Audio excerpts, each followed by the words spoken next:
Now we're going to move on to chapter 16. Chapter 16 is very, very good chapter. There's a lot in this chapter, and we're going to go back to this stuff later on, somewhere around chapter 19. We're going to look back to chapter 16 and see some of the things that had happened. If you want to, you can go ahead and push pause and you can read chapter 16. Now verse 1 through 2, we see the loathsome sores that come all over everyone that has the mark.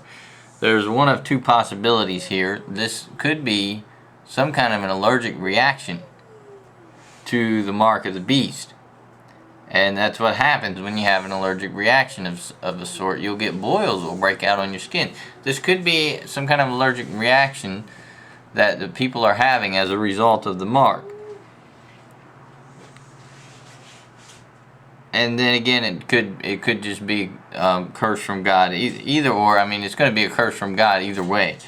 So we see that all the people that had the mark have now got a loathsome sore on them.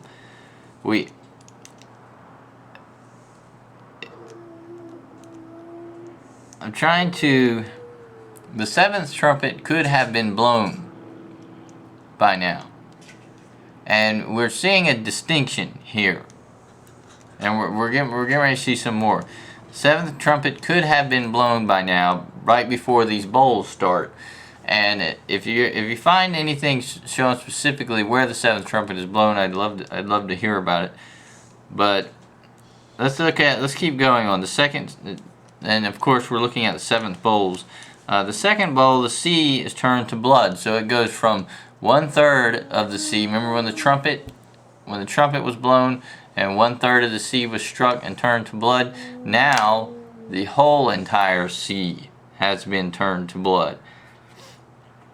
And the angel says, "You are righteous, O Lord, the one who is and who was and who is to come, because you have judged these things, for they have shed the blood of saints and prophets." So basically, it looks like to me, all the Christians and all the believers who got saved during the tribulation have been gathered to God, is what it looks like.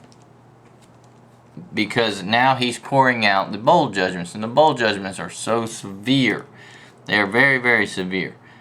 Look at verse 8. The sun becomes so hot that it starts to scorch men, and that's not far-fetched.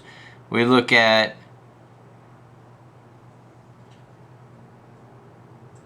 we skipped. Alright, the sea turned to blood, then all the drinking water is turned to blood.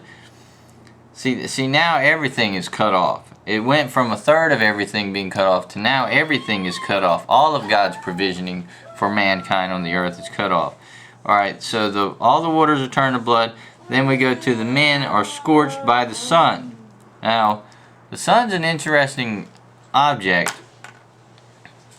We're going to read a little later that might help explain some of these events. But one thing is, the sun right now puts off what we call solar flares. And it's always putting off solar flares. And it just so happens that our atmosphere protects us from these solar flares. Well, if the ozone layer was burned up, the solar flares would be able to get in a little deeper and would actually burn men's skin. And so we just have the heat from the sun is intensified somehow, in some way. And you notice the bowl was poured out on the sun. So the sun is going to be hotter. They got a thing they call a nova. And when a nova takes place, a sun gets really, really bright for a short period of time, and then it goes, then it becomes dim, not as bright as it was before the whole thing happened. So this is very similar to a nova, but a little bit different because novas, if our star went into a nova, it would consume the earth. It would just expand. But okay, verse 10 and 11 is interesting because the darkness is only on the kingdom of the beast, which shows that Jesus' kingdom is on earth. Because the darkness, as we see here, only covers the kingdom of the Antichrist. It's not covering the kingdom of God. And we want to look at that later where, see, Jesus, is he physically on the earth? And there's two theories. One theory is Jesus is physically on this earth at this point in time, or there's a New Jerusalem is sort of floating up in the air, and you can look up, if you're in Israel, you can look up into the air and see it, and that's where the New Jerusalem is. I'm not sure if I agree with the second theory, but I'm not ruling it out entirely because prophecy is tricky when it comes to stuff like that. All right, let's look here. The sun. If the sun went dark, it would be very painful, because within a matter of, I would say, days, this earth would freeze over. If the sun went dark, within a matter of days, this earth would be frozen over. A life on this earth, mankind would not survive if the sun went dark. It would be nearly impossible to survive. So this could be the sun went dark, or the sun is, there's some kind of darkness. Anyway, the interesting thing is they gnawed their tongues because of the pain. Well, this is a certain type of darkness that actually causes pain. It's very, very different than just the sun going dark. Alright, verse 12 to 16. Alright, notice this. We are at the end of the tribulation.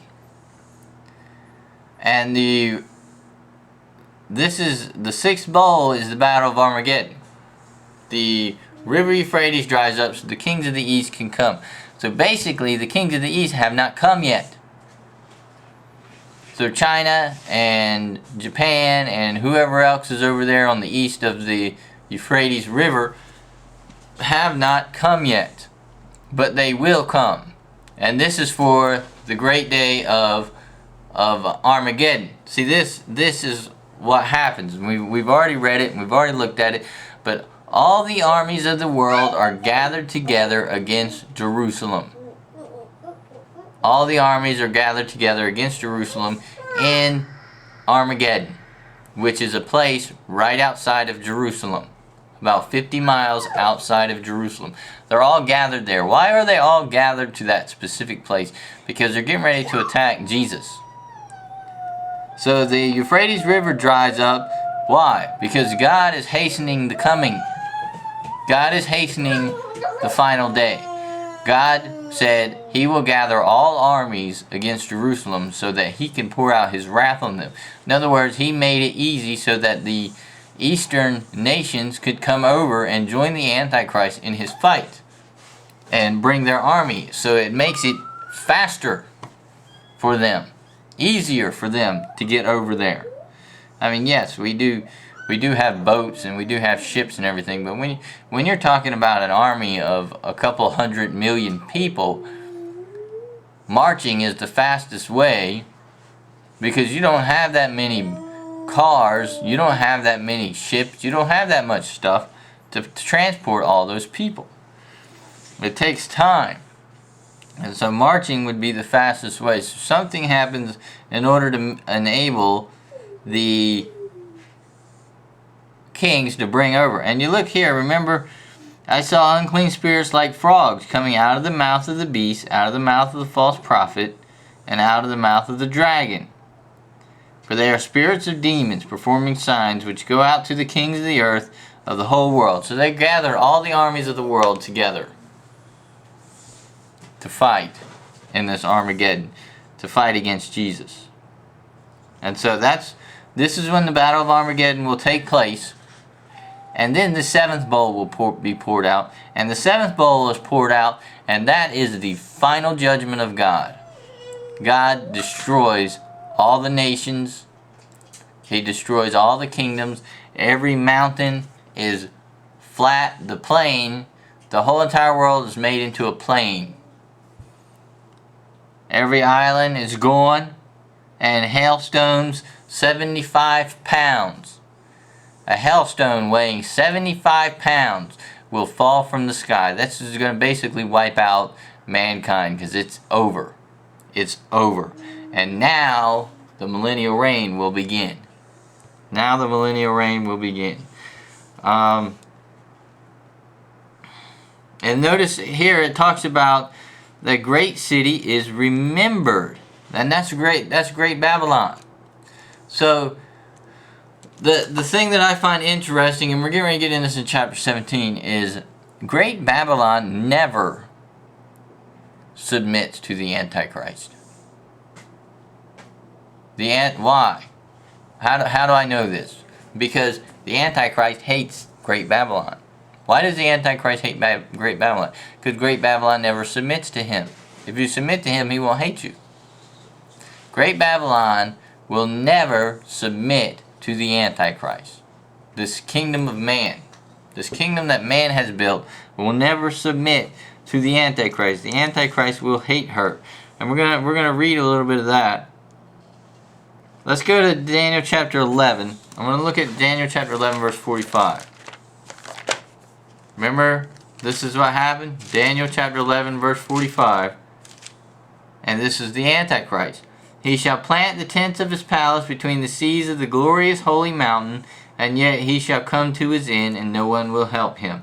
Basically, that is Armageddon. He shall plant himself in Armageddon, and he shall come to his end, and no one will help him. Right when he gathers all the armies into Armageddon, he shall come to his end. That's when Michael will stand up, and we saw that in chapter 12, verse 1 of Daniel. That's when Michael stands up, and the horses and the armies of Jesus leaves Jerusalem and goes out there and just destroys him. See, he thinks he's getting ready to lay siege to Jerusalem or Israel, but he's not doing nothing. He's getting ready to get killed.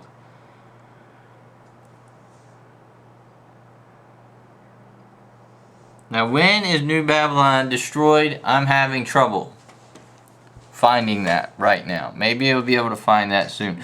But we just saw the seventh bowl, which happens after the Battle of Armageddon, which starts the millennial reign of Christ. And what does it say? The great city is divided into three parts. In other words, New Babylon is still around. New Babylon is still around. And it gets destroyed when the seventh bowl is poured out. The seventh bowl,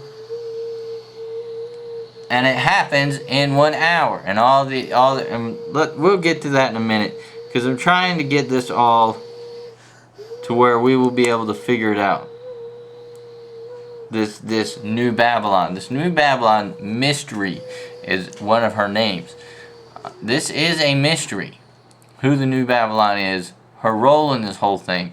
She's supposed to be the great city that reigns over all the kings of the earth. And for some strange reason, the Antichrist hates her. And the Antichrist will attack her. Now, I do want to... There was something I thought of, and I want to make sure I don't forget it. Maybe we'll get to it later.